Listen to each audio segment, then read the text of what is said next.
Sound like a bad boy, huh? Isn't it?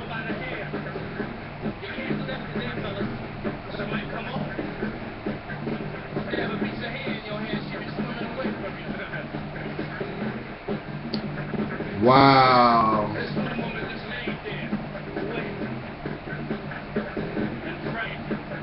My queens, before I go into it, I want you to listen to this song. I'm looking at it. This guy, the group is called the Jimmy Castor Bunch. It's called Troglodyte. It's called Troglodyte. Troglodyte. Caveman. This came out in 1972. Now tell me that don't remind me of a bad boy. Just listen to the characteristics. But it also shows a person that has narcissistic tendencies, have control issues and behavioral problem, emotional problem, which will bring me to this. Check the words out. I think it's going to resonate in your spirit. Some of you have gone through a period, and like I said, I'm going to put everything I say is out of love, okay? Because you deserve the life intended, but you don't know that you're sabotaging your blessings. You're sabotaging them. But you're only going off of what you know. You're a product of your environment. But therefore, because you've got free will, you can change those behaviors once you start seeing your worth. That's why I will tell you, my queens, stop looking for men. Stop. For those that think that, oh, well, you know what? I want a bad boy in my life. Why? Do you not see your worth? Are you caught up with the fact that you want to chase him, thinking that you can change him? When in actuality, he knows in the back of his mind, you are nothing but a byproduct of release. That's why the word, or the coin phrase, bad boy, because he's a boy. He's not a man, because a man will never. He'll see the worth, or he won't even invest his time. But a bad boy, he'll use you like a ball tire and throw you to the side, only for you to pick up the pieces. Why? Because this is actually a continual pattern that was in your psyche. This is something that you learned from your childhood. You may have been in the byproduct of a family structure where all you wanted to do was feel emotionally safe. So you went beyond the call of duty to make sure that you could receive the praise and validation from your support, maybe your family or your grandparents. You just wanted to have that approval. So you more or less took on a position of being a perfectionist. Little did you know that your perceptions was actually fostering compulsive behaviors. Family, do you realize that we are living in an environment where narcissism is running rampant? Do you realize that? See, the first phase of a narcissist being able to evolve must be denial. They must have that. That's what sparks motivation to go after whatever their intended motivation is. And the intention is to find love. But once again, the love that they're seeking is really the love from their parents. But they use the contacts of the people that they come into contact to try to facilitate that. You may have seen this, not even known it. Look at your relationships. You probably had to deal with somebody that was a narcissist. And this is how you know that you're dealing with a narcissist. See, first of all, a narcissist will never accept anything that is not on their level. I'm not talking about boundaries. This is a negative. See, they have an approach where it's like elitism. Like, for example, and that's why I say be careful what you take in through the media, because the media perpetuates this behavior problem. But they don't take the steps to remedy this or give the solution, because you have free will to take it in. If you don't believe me, watch this. Next time that you go on a little trip somewhere for a couple days or whatever, don't cut the TV on. Don't cut it on. Disconnect yourself from it, and I guarantee you, you're going to go through withdrawals. Why? Because that's one of the greatest weapons society's put out. That's just like someone, here's another one. Cut your damn phone off. Cut it off. And if you constantly like, oh man, I got to check my, it's because that's a tool that is working against you. You're under attack psychologically and don't even know it. But let's talk about narcissists. This is how you know that you've been in the midst of a narcissist. First of all, a narcissist is a person that is emotionally void. They're void. They know what they need emotionally, but because they've gone through so much emotional scarring, they more or less taking on a alter ego, more or less, to condone the bad behavior and the malicious behavior that they're going to do. They don't take any ownership of their actions, none. So you may have come into contact with somebody that you may have had feelings for, genuine feelings for, and for some reasons you guys parted. And I'll put it out there, you see it a lot in men.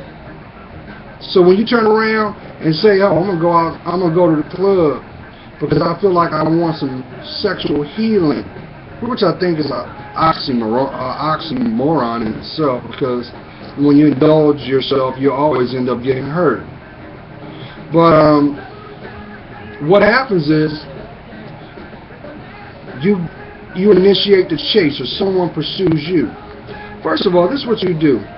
Look at your environment where the source came from.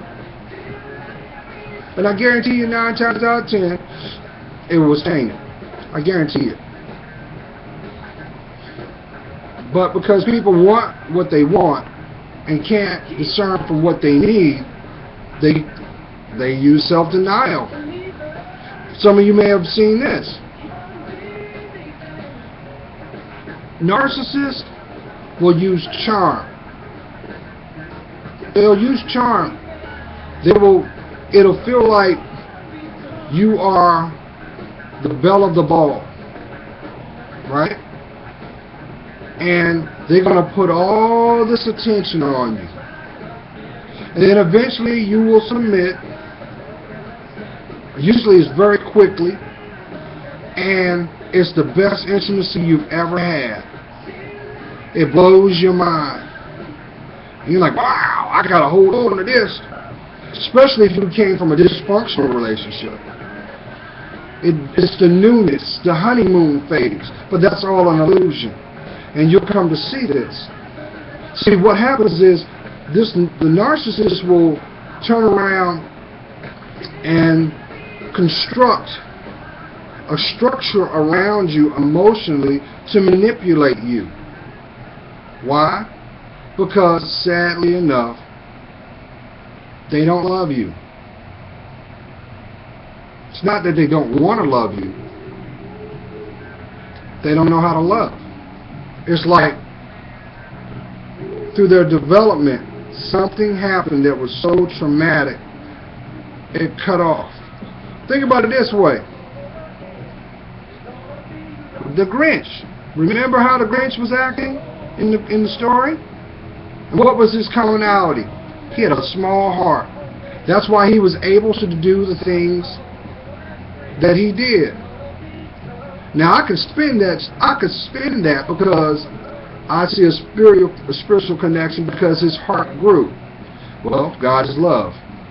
God will put you in places of confliction to get His result. because all things are through Him. That's why when you go through spiritual storms, you will find a period of sobriety, because your mind and body is actually fighting against each other. You actually start to question your psyche. Now let's look at the abuser. The abuser will use charm, because they already have figured you out. Like, yeah, I got me a live one. And then in turn, what they will do is they will stroke your ego to get you to respond the way they want. The outcome is the end result. And they will do it. They will do whatever they need to do to get that fix. Because say for example, you really want to be with this person. So you speak affection. That's what they want. But here's the thing, it falls on deaf ears. But here's how it gets twisted. The abusee will go through a period of depression, because all they want to do is make the narcissist happy. But here's the thing, that's just like you talking to that person in Portuguese. They're like, okay, I know you're talking in Portuguese, but I don't speak no. They can't relate. So they try to fake it till they make it. But after a while, all that negativity, you start to see the relationship fragment. You start questioning your logic. You scratch your head and say, I'm not crazy. I know what I've seen. And then because of out of love, you confront them with logic. Being civil, not raising your voice. And what do? They deflect. That's another telltale sign. They don't own nothing they do. That's why Steve Harvey put that book out. Act like a lady, think like a man. Because those traits that you see are narcissistic. He put it out there in love to protect you from being victimized. But some women, because of your broken spirit and your pride and ego, you think it's a playbook and say, well, you know what? Not only am I'm going to study up on my competition, I'm going to flip it so I benefit. So you become the narcissist. Which really, that's all, if you think about it, the cycles flip. The abuser becomes the abusee. Or better yet, the hunter becomes the hunted. The predator becomes the prey. Because everybody will switch roles eventually. But this is something that you'll also know about a narcissist. If you're able to get to a place of safety with them, they will open up. They will open up to a degree, but they won't tell you their true feelings. They'll tell you what you need to know. That's what is called gaslighting. They will turn around and just spit something out, because your dedication is so pure and sincere that it's like throwing a false trail out there, even though you already know what time it is. Kind of like, think about it like this, my parents. You watch your son go in a cookie jar, but you've already laid down the law. You can't have a cookie, and you see little Johnny go get that cookie. You watch little Johnny eat that cookie, and you wait till the appropriate time to confront Johnny about eating that cookie. Johnny comes to you and says, no, I didn't do that, and then will deliberately throw something that don't even make any sense about the event. That's gaslighting. Because it becomes a means of survival. That's where that flight or fight mentality comes from. You're either going to stand your ground or you're going to run for the hills. That is why I'm expressing this to you, my queens. If you do not divine your self-worth, allow that emotional baggage to be processed, the cycle is going to continue regardless of who or what the event is. You're going to be stuck in a sea of abyss. Do you understand? It happens because you're not loving yourself. And you know what usually happens? The byproduct of the abusee, because they're afraid to allow that process to happen, they become bitter. They become really the things that they resent, they take that position of an eye for an eye. But what is a big wrong lesser than a little wrong? You're becoming the things that you're becoming a victim of that influence. That's why it's very important that you see your worth. That is why it's important that you discern. I cannot stress this. I cannot stress this. My kings. That is how you define your name. That is how you become known as a man. You have to embrace sense of self. But no one's gonna give you that, because it's your life. But if you don't put God first in your steps, you will never get to where you're trying to go. I don't care how enticing it may look. How do you want better? This is how you know that you're an attack. Hear me out when I say this, my kings. Because a fool and his money always parts. The devil, his whole purpose is to destroy love. God is unconditional love. He loves you. That's why you're going through things, but you go through peaks and valleys, and you're like, man, that was hard. And then you find a place of rest. He's giving you that because he sees your work, but he's hoping that you will see yours. But let me show you how the devil works. Whatever that feeling that you have in your heart, it comes in your reality.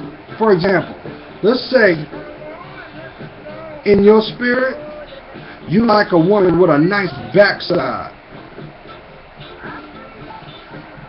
right? A nice backside, one you can sit a glass on, whatever it is. The moment that you say to yourself, you know what, I'm gonna chill out. I'm tired of running on these streets. I'm tired of it, man. I ain't doing this no more. Because you're trying to reflect off of what you just came through. The devil says, and then you go through this period of all these women will start coming into your life. Why? Because he knows that one of them is going to catch you weak and bring you right back into what you went into, but even worse. Because the damage is not done. The sole purpose is to leave you truly an emotional shell. That's why you got people walking around that have this mindset of, I don't want to love nobody, because every time I love somebody, I get hurt. But let me tell you something. But if you're not loving yourself, how can you respect yourself? And if you're not respecting yourself, you can't expect somebody to respect you, because you got no boundaries. I'll do one for you, Queen.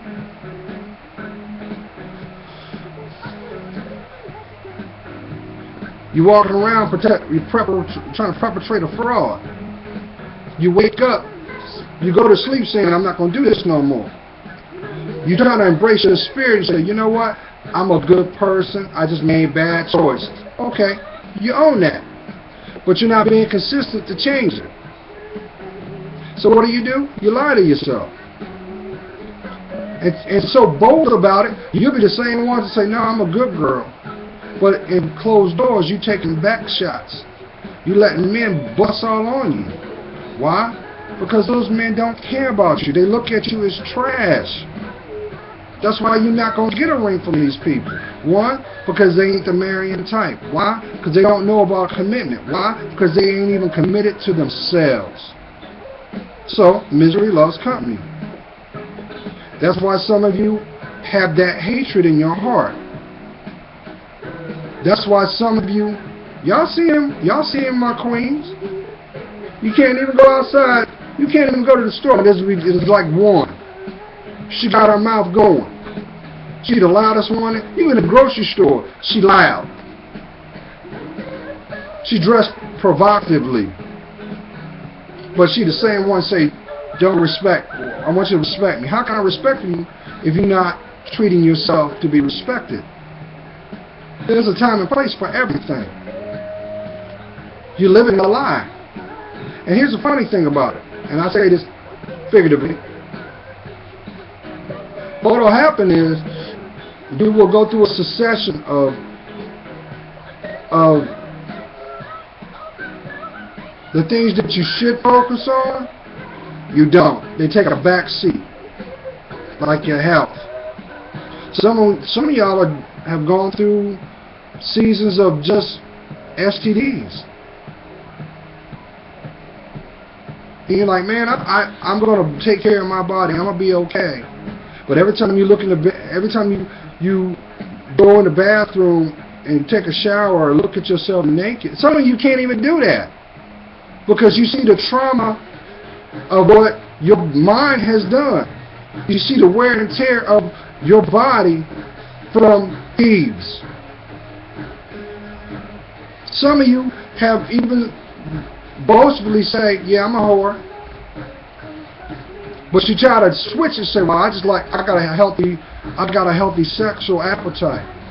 But little do you know, what you're really saying is, I don't have the tools for God to bring the man in my life to more or less give me the things I quench, the things I thirst for.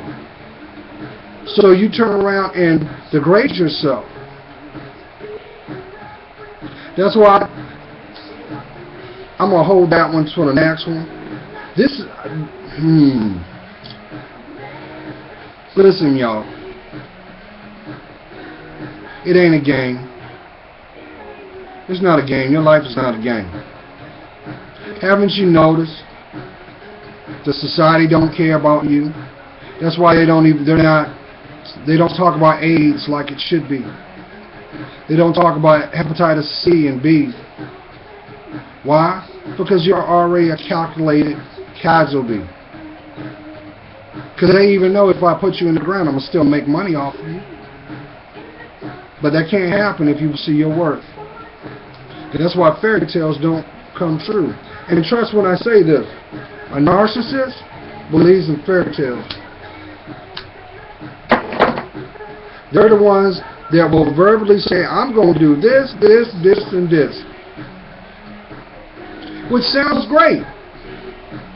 But what you don't realize is they're not going to tell you the unscrupulous behaviors to obtain it. That's why gold diggers are never respected. That's why when they try to turn around and twist it around, say, I'm going to be wholesome and I'm going to be a good wife. Even though you can change, yes you can. But I guarantee you this, until you heal, that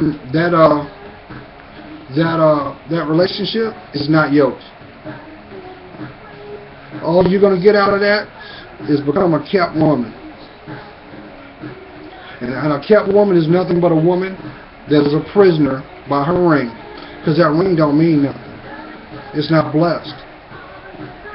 That is why a lot of you know you haunted with the fact of the one.